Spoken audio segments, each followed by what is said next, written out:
Hi there.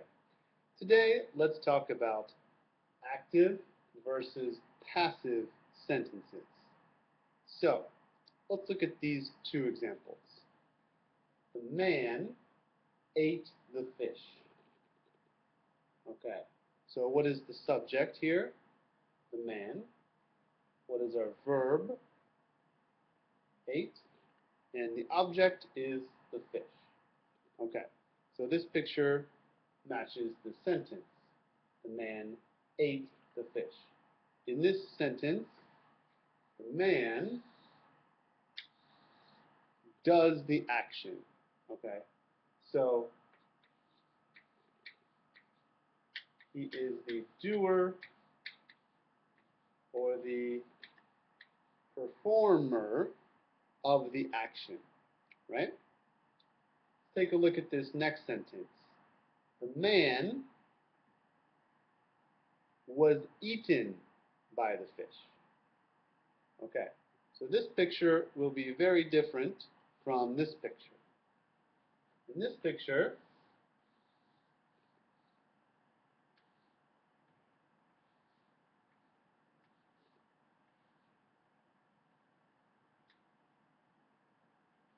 some nasty teeth here. Okay, so in this picture, the man receives the action, right? Unfortunately, in this case, the man was eaten by the fish. So here, the man is still in subject position, but he does not do the action. He does not perform the action. Who performs the action? That's right. The fish. The fish performs the action here. Okay. So notice here, active, the man ate the fish. Ate is our verb. And here, our verb looks a little different. Was eaten. Okay, let's take a closer look at form. Please follow me this way.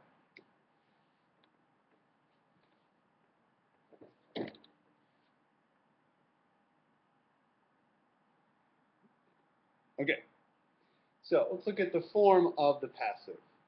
We have subject plus be, and notice this little box means a form of be. Okay, so this is a very important point. Be takes the tense in any passive sentence, always. Okay, so subject plus a form of be plus past participle, PP. Okay, so subject plus be plus PP. S plus B plus PP. SB, PP. Easy to remember, right? Now, in many passive sentences, we can have a by phrase.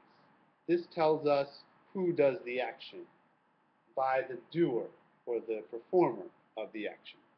Okay? Let's take a look at some example sentences here. The tests are given to students. Okay. So, our verb is are given, right? So we have subject plus form of be plus past participle. Okay. So here, what tense is this? That's right. This is present tense for everyday normal habits or situations. Okay. Number 2, the fish will be eaten later. Okay. So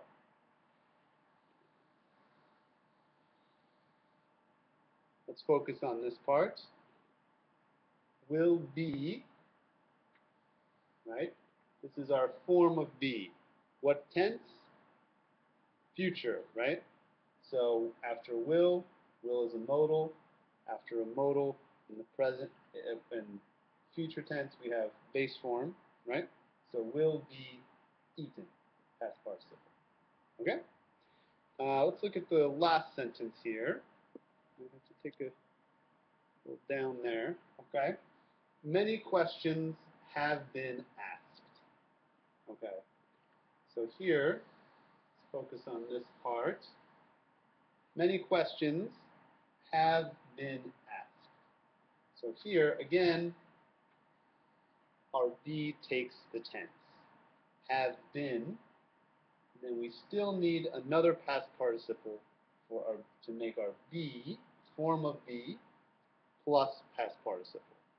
Okay, by the reporters. Okay, so let's look at these sentences. In number 3, we know who did the action, by the reporters. Okay, number 2 and number 1, we're not so sure. Not quite sure who does the action here. So let's look at, finally, the function of passive. Let's take a little walk.